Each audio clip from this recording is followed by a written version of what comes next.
Las Vegas, Nevada, the fight capital of the world and home to a reality competition like no other. Get ready for Before the Ultimate Fighter, Team McGregor versus Team Chandler. Let's go. This is the greatest moment in my professional life.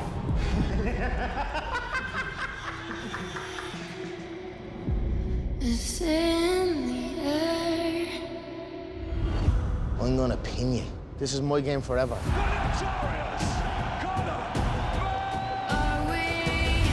There's a new king in the lightweight division. That's why you paid the big bucks for Michael Chandler. Yes, you're slipping, you're dipping. Relentless in their face. Beautiful. That's it. Conor McGregor. Surprise, surprise. King is back. Let it go. I'd like to take this chance to apologize. Sure gonna break your nose. To absolutely nobody. See you at the top.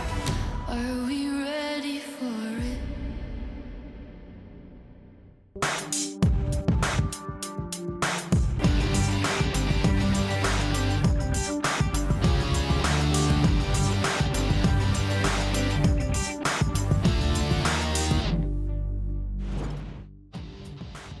All right, what an absolute pleasure to welcome you to Before the Ultimate Fighter. I'm Jon Anik, and as many of you know, for the first time in the show's entire history, Tough is airing on the biggest stage in sports, ESPN. It comes your way every Tuesday night at 10 p.m. Eastern. It all begins on May 30th. And you know what?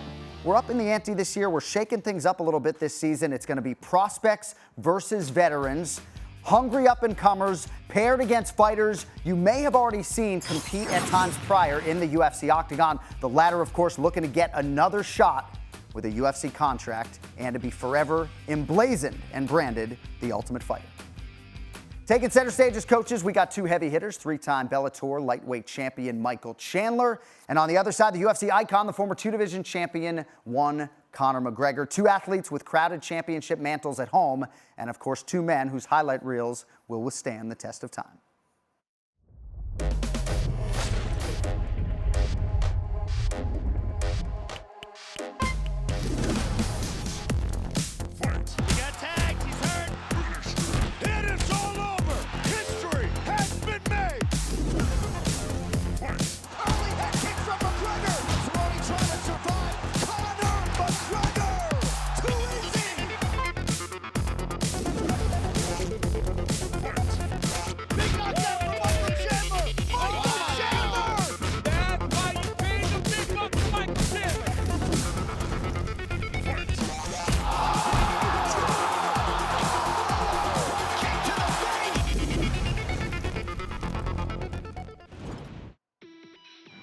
Joining us later in the show, a former Ultimate Fighter coach and a man who fought both McGregor and Chandler. That man, former UFC lightweight champion, the underground king, Eddie Alvarez. We will also be joined by one half of this season's coaching duo, Iron Michael Chandler. But now joining us, a UFC Hall of Famer who can lay claim to having coached 2 seasons of The Ultimate Fighter. He's the California Kid, Uriah Faber. Uriah, we appreciate the time, man. Great to see you as always. So you coached against Dominic Cruz on the only live season of The Ultimate Fighter. Then you went head-to-head with Conor McGregor. You're a great coach, man. We see it every weekend. But how did you have to adapt your coaching style to actually allow it to succeed on The Ultimate Fighter? You just have to remember that everybody's different. That's step one. You kind of got to get the psyche down. That's more important than technique. Technique is all over the world for free these days. Today's the day and age where technique is out there. You need to have proper technique. You need to have great game plans. But more importantly, you have to get inside the head of these guys, find out what makes them tick, what they think about themselves, etc., and really kind of invest in them as individuals. I know you and me are kind of old men now, but we were on that live season of The Ultimate Fighter back in 2012. What do you remember about that, the only live season in the history of The Ultimate Fighter? Man, first off, it was twice as long as every other season. And, I mean, what a fun experience. You really got to get in and learn about individuals on both sides. You get to see true character and work ethic and see the champion mindset and guys that maybe did have it or didn't have it. You know, still a ton of guys from that season that are friends of mine and having great careers. And, you know, what a great experience. All right, so when you then coached against Conor McGregor back in 2015, you said it's hard to get under your skin.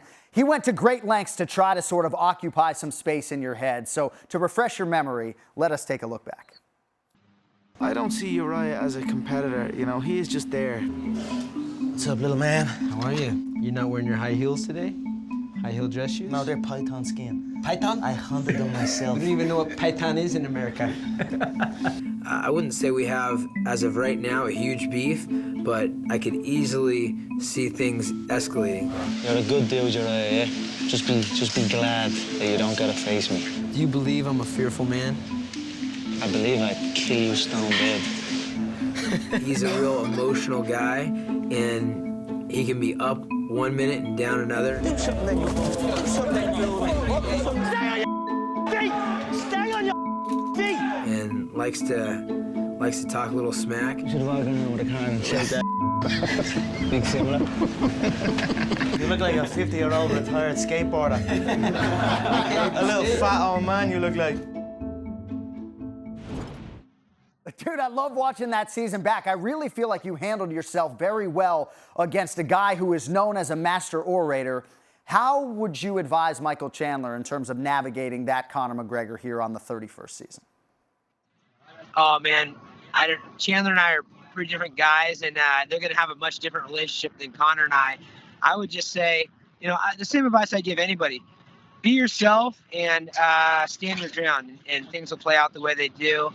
I think they're going to be heated. They are actually fighting, and, you know, they're going to have a lot of build-up. When I spoke to Conor about this situation, he said this season is different because he was coming off of his first big payday and his first world championship. This time he's focused on making this his camp. So I think he's going to be a little more on edge, to be honest.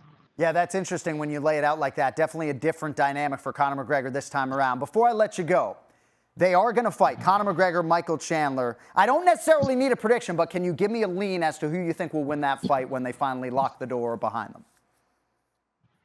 Man, traditionally in the past, you know, old school MMA, I would have said the high-level wrestler is always going to win. But Conor, I feel, has closed those gaps a lot. I think Chandler takes a lot of big risk and likes to fight wild and aggressive. And I've seen many times where Conor's power is just too much and his precision is too much. And I think it's going to be in a 5-round fight, leaning towards McGregor. All right, good breakdown as usual. Uriah, we appreciate the time, my man. Back to the coaching in Vegas. We look forward to seeing you in the not-too-distant future, brother. You got it, guys. Enjoy the season. I can't wait. All right, thank you, Uriah Faber. So this season you may have heard is different than those past seasons of The Ultimate Fighter. We got UFC prospects going toe-to-toe with UFC veterans, but how will it all work? Well, let's hear from the man who made the rules, UFC President Dana White, in this sneak peek into Episode 1. All right, so we have you guys divided into 135 vets and 155 vets. Over here is 135 prospects and 155 prospects. I'm going to flip the coin. Blue is Conor McGregor. Red is Michael Chandler. So whoever wins the coin toss gets the first pick. And whichever coach gets the first pick, let's say they pick the 135 division first. I want the 135 vets. All the vets go to that coach. Then the rest of the 135s go to the other coach. Then he will get the next pick, whether he wants vets or prospects. The winning coach gets to make the first pick. Kind of looked like blue to me, but to see who won the coin toss, you will need to catch the first episode Tuesday, May 30th, 10 p.m. Eastern on ESPN and E+. And did I mention all 16 fighters, by the way, going to be living under the same roof while competing against one another? Pure mixed martial arts mayhem. This is a very unique opportunity. We picked who we believe are the best guys in this country right now, and you guys are it. Do you want to be a fighter? You have nothing to worry about every day, except coming in and getting better at what supposedly you want to do for a living. It's not about cutting weight. It's not about living in a house. Do you want to be a fighter? That is my question. And only you know that. It's up to you. Have a good night, gentlemen. All right, welcome back to Before the Ultimate Fighter, Team McGregor versus Team Chandler. I'm John Anik. So over the past 30 seasons, this competition has produced no fewer than 14 world champions and dozens of other men and women who shot to UFC stardom. This show undeniably will be a life-changing opportunity for 16 more fighters, some of whom work everyday jobs as they pursue that elusive UFC contract, and others hoping for a second crack in the big show. just like one contestant who has competed on The Ultimate Fighter prior. And check this, he actually won it all on his season. I want to be in the UFC. I didn't get released and then only fight killers just to fight killers just because I love the sport. It was to get back here. This is what all this has been for. This is a lifetime of work to be here. All right, now we are absolutely thrilled to welcome in one of the toughest men on this or any planet, the former Ultimate Fighter coach, former UFC lightweight champion, the Underground King, Eddie Alvarez. I get very excited to talk to you, my man. Congrats on the recent win in bare knuckle boxing. It's good to have a few minutes with you today. So we're talking about the Ultimate Fighter season 31. And on this season, we got prospects on one side, we got veterans on the other. Now, if you were given the choice as a coach, are you taking the prospects or are you taking the guys who have actually been in the UFC before? Personally, I got to go with the prospects because it's like that old line, like it's hard to teach a old dog new tricks, and veterans are tough to deal with. And I feel like I would mesh well with the prospects because I'm a veteran myself, right? I think that, the fact that they're a prospect, that they're young, hungry, and excited, and they got wide open eyes for their opportunity. And I'd be able to give them something that they don't have, which is the experience of stepping in the octagon, being on a big stage, and fighting in front of millions of people. I just feel like it meshes a lot better if I was to go with the prospects. Veterans, we may butt heads because, like I said, it's hard to teach an old dog new tricks. I'm an old dog myself, so. And the old dog's still getting it done, of course, as we saw just a few weeks ago. But one thing we know about The Ultimate Fighter, every season offers up some form of drama. Oftentimes it's between fighters living in the house. Sometimes, though, it's between the fighter and their coach, like you experienced on season 26. So quickly, let us look back at season 26 of The Ultimate Fighter. I've been considerably patient with Lauren. Since she's lost, she's had a bad attitude. I came in this morning and she was already sweating. I went to the blue team practice this morning. Mm-hmm. I just think it'd be better for me. I made you a card though. I made one for all the coaches, and I do want to thank you for everything you've done. But what there though? What's there? What's at the blue team? I don't know. I just think it would be better for me. I like that team. I've been really frustrated on this team. What are you frustrated about? There's a bunch of Eddie. Like what? I feel like I've been doing my best. I think you have been doing your best. I totally agree with you. And I'm not pissed or anything. I just think it would be better for me to be on the other team. So we make Eddie Alvarez relive that today. And Lauren Murphy, for the record, has bounced around with different training camps since The Ultimate Fighter. But what was that like for you in that moment, navigating that situation with another athlete? It's tough and difficult as a coach because, you want to be absolutely selfless. The idea of being a fighter is to be selfish, the way she was, right? So, but the idea of a coach is to be selfless. I'm there for them, right? I'm there to give my heart and soul to the athletes that are on that show, and I wanted to do that. And I feel like maybe I overcoached. I cared too much. I really wanted to pour my heart and soul into the people who went there because I felt like if I had myself as a younger athlete, younger fighter, my God, my eyes would be wide open. I would humble myself. So you are in a unique position, right? You've coached on The Ultimate Fighter, then you fought Justin Gaethje. That went exceedingly well for you. But you also have experience against our coaches, Conor McGregor and Michael Chandler. So it puts you in sort of a unique position to analyze the two of them and this impending matchup. So what were your thoughts when these two were announced as the coaches, and what are your expectations when they lock that octagon door behind them? I thought what a hell of a fight, and a lot of questions a lot of questions to be answered with Conor's time off.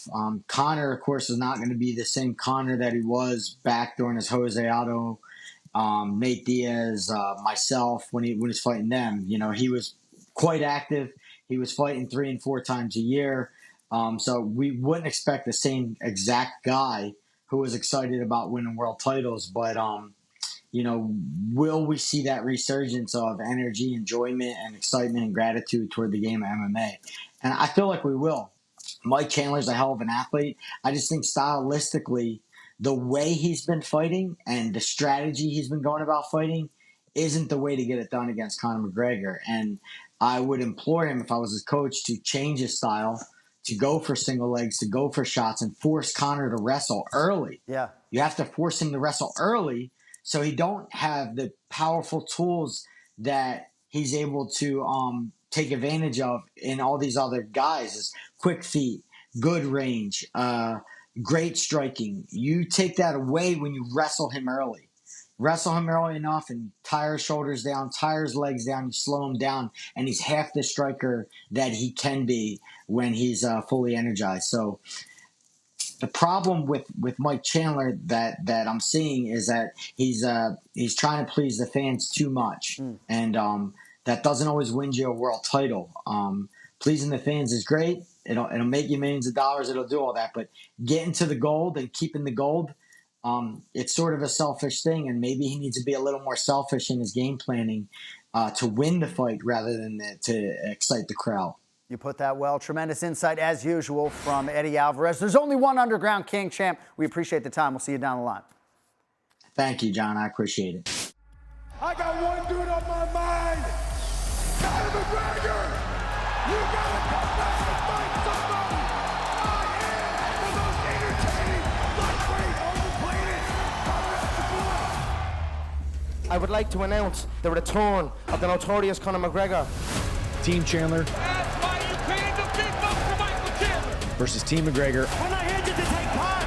We're here to take over. on The Ultimate Fighter, and then fighting later this year. Surprise, surprise. The king is back.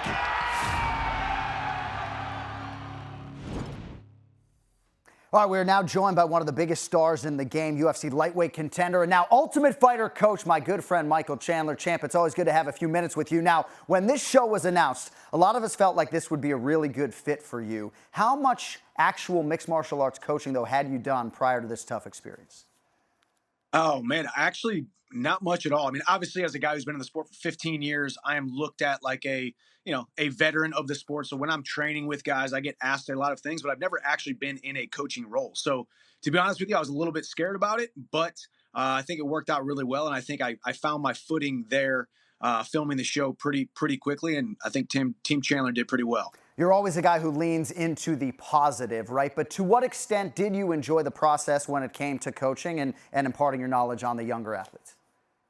I will tell you this, the biggest eye-opener was it was much harder than I thought it was going to be, partly because I think I cared a little bit too much. As soon as I set foot there in Vegas, as soon as I met my team, as soon as I shook their hand and promised them that I was going to put my best foot forward, I immediately put this immense amount of pressure on myself to get my guys in the best situation possible to win the Ultimate Fighter or get a UFC contract. So every single day, 24/7, I was thinking about my guys, how to get them in the best situation possible. And a lot of that weighed on me. I'd be lying if it didn't weigh on me. There was definitely moments where I felt like I was, at my last, on my last nerve, on my last energy cell, if you will. So it was a tough experience, but it was a lot of fun and a very fulfilling experience for me because I do think I was able to pour into these guys a lot, and it was a lot of fun. So you signed with the UFC several years ago with much fanfare, I might add, and I know you were hopeful at some point that a fight against Conor McGregor would materialize. Now you're coaching opposite him on The Ultimate Fighter, live on ESPN. What was the biggest challenge in sort of dealing with Conor and that dynamic on a more day-to-day basis? Yeah, I mean, Conor was the guy that I wanted to fight when I came into the UFC. Needed to fight a lot of guys to get to that time. He's a guy that I would compete against. He's a guy who has built up this aura about him, this mystique about him. So to be actually in Vegas with him, in person with him, to be around the man, number one, I think it helped me. It humanized him a little bit more. He is just a guy with 2 arms and 2 legs, even though he is this big, larger-than-life figure out there in the media and on TV screens and movie screens out there. But it was definitely something that was eye-opening because Conor is a performer. Conor is very good when those lights come on. He's very good when the cameras come on. And you got to be on your best game because you never know which Conor you're going to get. Is he going to be the subdued, nice, kill you with kindness Conor one day on Monday, and then on Tuesday he comes in spitting venom, and you have no idea. You just got to be on your toes, on edge, really, for the entire process. And I definitely was, to say the least. Yeah, it seemed like you were on your toes. We saw that little blurb, the sneak peek about the weight class, and he mentioned 185 pounds and then softly said to you, "You'll do what you're told." I know a lot of people are talking about this fight and at the end of the season. What is your expectation as to how soon and in which weight class you guys might actually compete? You know, I think it's still up in the air. For me, I signed on the dotted line to go out there and put butts in seats, keep people on the edge of their seats, and be the most entertaining guy on the UFC roster in the entire world. When it comes to the weight class, I said it, and I meant it. I would do 185 if he wants to do 185. I gladly will take 170, and if we got to go to 155, I'll do that as well. But 170 sounds like the most viable option, the most likely option. And as far as timeline, you know, I'm excited for this show to come out. I think we will probably get an announcement here very soon, and I see us fighting sometime in the fall, possibly moving into the winter, but probably sometime in the fall. And I can't wait to do it. You know, I've been training. You know, I've been staying in shape. You know, I'm on my P's and Q's, studying Conor's tape, and I'm excited to go out there and perform. Well, of course, first things first, only the most anticipated season in the history of The Ultimate Fighter, and one of your coaches, the legend Michael Chandler. Champ, appreciate the time as always. We'll see you down the line. Thank you, John. All right, make sure you catch a new episode of The Ultimate Fighter, Team McGregor versus Team Chandler, every Tuesday at 10 p.m. Eastern on ESPN and ESPN Plus, beginning May 30th. And stick around to have some fun with everyone's adopted UFC uncle, Dean Thomas, on After Tough, immediately following every episode on ESPN Plus and YouTube. Every week, he'll be joined live by the episode's winner and some tough royalty to dive into all the action. Also see exclusive footage you will not find anywhere else. All right, with that, we very much appreciate you joining us for Before the Ultimate Fighter. I'm John Anik. We will see you May 30th live for the season premiere on ESPN and E+, when Conor McGregor and Iron Michael Chandler go head-to-head for some serious bragging rights. We'll see you May 30th. Thanks for tuning in. On this season of The Ultimate Fighter, former two-division world champion Conor McGregor makes his return. This is my game forever. Against Iron Michael Chandler. They'll face off as coaches guiding 8 former UFC fighters against 8 hoping to get their first shot. The Ultimate Fighter, Team McGregor versus Team Chandler. Coming May 30th, only on ESPN and ESPN Plus.